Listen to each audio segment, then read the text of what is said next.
దేవుని యొక్క ప్రాముఖ్యతను ఇక్కడ మనకి గొప్పదనాన్ని చెప్పడం జరిగింది. ఎన్నిసార్లు పరిశుద్ధత వచ్చిందమ్మా? చదివే కదా మనం.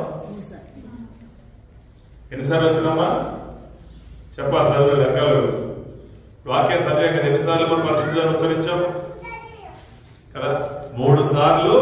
ఈ 9 వచనాల్లో 3 సార్లు ఏమున్నాయి? పరిశుద్ధుడు, పరిశుద్ధుడు, పరిశుద్ధుడు. ఎవరు? దేవుడు, యేసుక్రీస్తు ప్రభువారు, తండ్రి అయిన దేవుడు, త్రియేక దేవుడు, పరిశుద్ధాత్మ దేవుడు. ఎవరంటే ఆయన? ఎలాంటి వాడంటే ఆయన? పరిశుద్ధుడు. దేవుడు మహిమ కలుగును గాక. దేవుడు అంటున్నాడు, నువ్వు ఆశ్రయించిన, నువ్వు విశ్వసించిన ఆ దేవుడు పరిశుద్ధుడు అని దేవుడు చెబుతున్న మాట మనం ఒకసారి జ్ఞాపకం చేసుకోవాలి. దేవుడు పరిశుద్ధుడు కనుక ఆయనను అనుసరిస్తున్న వారు, ఆయన విశ్వసిస్తున్న వారు ఇప్పుడు ఎలా ఉండాలనుకుంటాడు? ఆయన పరిశుద్ధులుగా ఉండాలనుకుంటాడు. మనం ఎలా ఉండాలి? దేవుడు ఇంకా పరిశుద్ధులుగా ఉంటారు బిడ్డ. దేవుడి సమయాన్ని అందుకే మనకి ఇచ్చాడమ్మా. పరిశుద్ధులుగా ఉండటానికి దేవుడి సమయం మనకి ఇచ్చాడు. దేవుడికి మహిమ కలుగును గాక. దేవుడు చెబుతున్న మాటను ఒక్కసారి మనం జ్ఞాపకం చేసుకోవాలి. ఆయన యథార్థతను ఆయన చూస్తాడంటమ్మా. ఏం చేస్తున్నాం? ఆయన 4వ వచనంలో చెప్పినట్లుగా యథార్థతను, న్యాయమును ఎవరైతే ప్రేమిస్తారో వారి యొక్క ఆ యొక్క ప్రేమను బట్టి, అంటే యథార్థతను, న్యాయమును కలిగి జీవిస్తున్న ఆ జీవితాన్ని బట్టి అంట ఆ వ్యక్తిని దేవుడు స్థిరపరుస్తాడంట. హల్లెలూయా. నిన్ను స్థిరపరచాలంటే, నీ జీవితంలో దేవుని యొక్క కార్యాలు జరగాలంటే, దేవుని యొక్క అద్భుతమైన కార్యాలు నీలో పొందుకోవాలంటే, నువ్వు చూడాలంటే మనం ఏం కలిగి ఉండాలి? యథార్థతను, ఆయన శాస్త్రాలను మనం, ఆయన న్యాయాన్ని గైపునే వారిగా, అలాంటి విశ్వాసాన్ని కలిగి జీవించేవారిగా నువ్వు ఉంటే కనుక దేవుడు నిన్ను స్థిరపరుస్తాడు. స్థిరపరచడం అంటే ఇలాంటి స్థిరపరచడం కాదు. ఎవడు కూడా నిన్ను కదల్చా లేడు. అలాంటి స్థిరమైన జీవితాన్ని దేవుడు నీకు ఇస్తాడు. హల్లెలూయా కదా. ఎంతమందికి కావాలి స్థిరమైన జీవితం? అందరికీ కావాలంటే మనం ఏం చేయాలి? యథార్థతగా మనం జీవించాలి, నమ్మకంగా జీవించాలి. మనలో కల్మషం ఉండకూడదు, మోసం ఉండకూడదు, ద్వేషం ఉండకూడదు, అసూయ ఉండకూడదు, కీడు చేసే మనసు ఉండకూడదు, చేటు చేసే మనసు ఉండకూడదు, చెడ్డ మాటలు మాట్లాడే మనసు మనలో ఉండకూడదు, పొరుగువాడు ఆశించే మనసు ఉండకూడదు. హల్లెలూయా. దేవుడు అంటున్నాడు అన్నమాట. అలాంటి పరిస్థితులు ఎక్కడైనా మనలో ఉంటే కనుక ఇచ్చిన సమయాన్ని బట్టి మనం ఏం చేయాలంటే వాటిని దేవుడి దగ్గర ఒప్పుకుని చేయాలి, విడిచిపెట్టాలి. ఎవరు తింటేవేమో విడిచిపెట్టి ఈ రోజున క్షమించమని. ఎప్పుడైనా ఎవరిదైనా మనది కాంతి ఏదైనా మనం పొందుకునే పరిస్థితులు ఎప్పుడైనా తెచ్చేసుకున్నామేమో, తెలియక తెలుసు తెలియక ఏం చేయలేదు, క్షమించమని అడగాలి. హల్లెలూయా. యథార్థత, ఆయన యొక్క మాటను బట్టి నువ్వు జీవించే ఆ యొక్క జీవితాన్ని నువ్వు కలిగి ఉంటే దేవుడు నిన్ను ఘనంగా స్థిరపరుస్తాడు, నిన్ను ఘనపరుస్తాడు. దేవుడు నీ మాట వినాలంటే ఏం చేయాలో తెలుసా?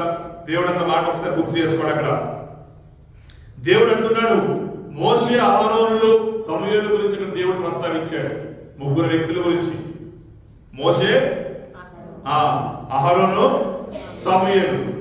ఈ 3 వ్యక్తులంట దేవునికి మొరపెట్టినప్పుడు, ప్రార్థన చేసినప్పుడు వీరు ప్రార్థన ఆయన ఆలకించాడంట. ఎందుకు వీరు ప్రార్థన ఆలకించాడంట? అక్కడ చెప్పబడుతున్న మాట చూస్తే దేవుడు వారితో మాట్లాడాడంట. 7వ వచనంలో వారితో మాట్లాడినప్పుడు ఆ మాటలో వారు విన్నారంట. వీరేం చేశారంట? ఆయన చెప్పిన ఆ యొక్క శాసనాలను బట్టి, నిబంధనలను బట్టి, కట్టడలను బట్టి ఏం చేశారంట? అనుసరించారంట. హల్లెలూయా. దేవుడు మాట్లాడి వారితో చెప్పిన అన్నిటిని బట్టి వారు అనుసరించి జీవించారంట. కనుక వారి ప్రార్థన దేవుడు ఆలకించాడు. హల్లెలూయా.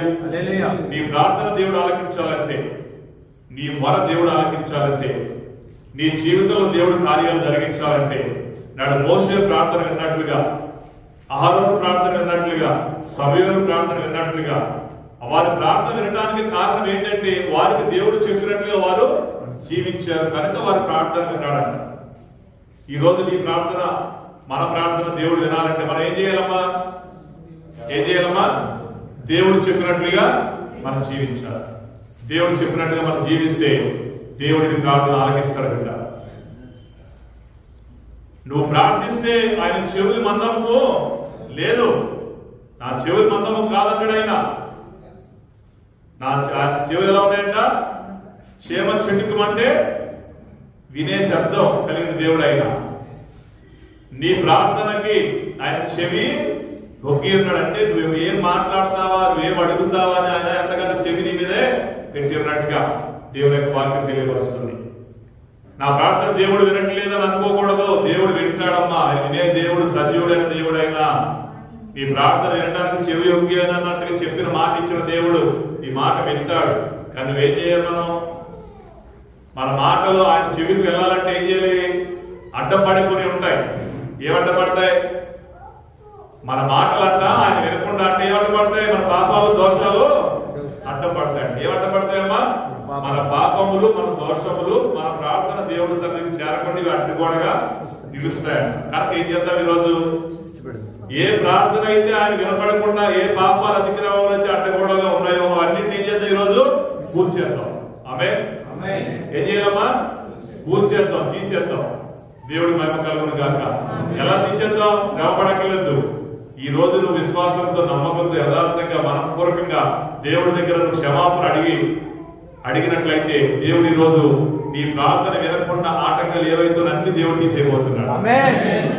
యుద్ధం యెహోవాదే, సైన్యములకు అధిపతి అయిన దేవుడు ఆయన. హల్లెలూయా.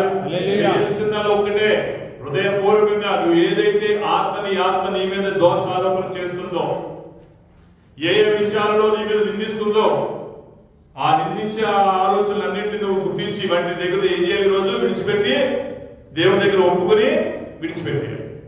చెడ్డ మాటలు మాట్లాడే పరిస్థితులు ఉన్నాయనుకో, ఈరోజు విడిచిపెట్టాము. దేవుని ఆయాసపరిచిన జీవితం ఏదైనా ఉన్నది విడిచిపెట్టే. మన ప్రవర్తనలో ఉన్న దోషం అంతా ఏం చేయాలి? ఈరోజు విడిచిపెట్టి దేవుడి దగ్గర క్షమాపణ అడుగు. దేవుడు అంటున్నాడు క్షమిస్తానంటున్నాడు. అలాంటి గొప్ప దేవుడు. నేను క్షమించే దేవుడైనా, శిక్షించే దేవుడైనా కాదు. ఆయన క్షమించడానికి సిద్ధ మనసు కలిగిన దేవుడు. ఏదైనా క్షమిస్తాడు. ఏ తప్పు చేసి క్షమిస్తాడు. ఎలాంటి తప్పైనా క్షమిస్తాడు. ఈ తప్పే క్షమిస్తాడు, ఆ తప్పు క్షమించడం అన్నది ఆయన లేదు. ఏ తప్పైనా నేను క్షమిస్తాడు. ఈరోజు నిన్నున్నాను. హల్లెలూయా. వాటిని ఒప్పుకొని ఏం చేయాలి? ఈరోజు విడిచిపెట్టాలి బిడ్డ. కనుక ఈ సమయాన్ని మనం సద్వినియోగపరుచుకుందాం, ఉపయోగించుకుందాం. దేవుడు అంటున్నాడు, ఈ ప్రార్థనను ఆలకించడానికి సిద్ధ మనసు కలిగి ఉన్నా నేను, కానీ నాకు వినపడట్లేదు. కారణం ఏంటంటే ఈ అడ్డపడుతున్నాయి. ఏ పాపమే దోషమో అడ్డపడుతుంది. కానీ ఏం చేయాలి? ఈరోజు విడిచిపెట్టే బిడ్డ. ఒక్కసారి నీ జీవితాన్ని సమీక్షించుకోమంటున్నాడు. మన జీవితాన్ని పరీక్షించుకుందాం, సమీక్షించుకుందాం బిడ్డ. అందరూ కళ్ళు మూసుకోవడం. కళ్ళు మూసుకుని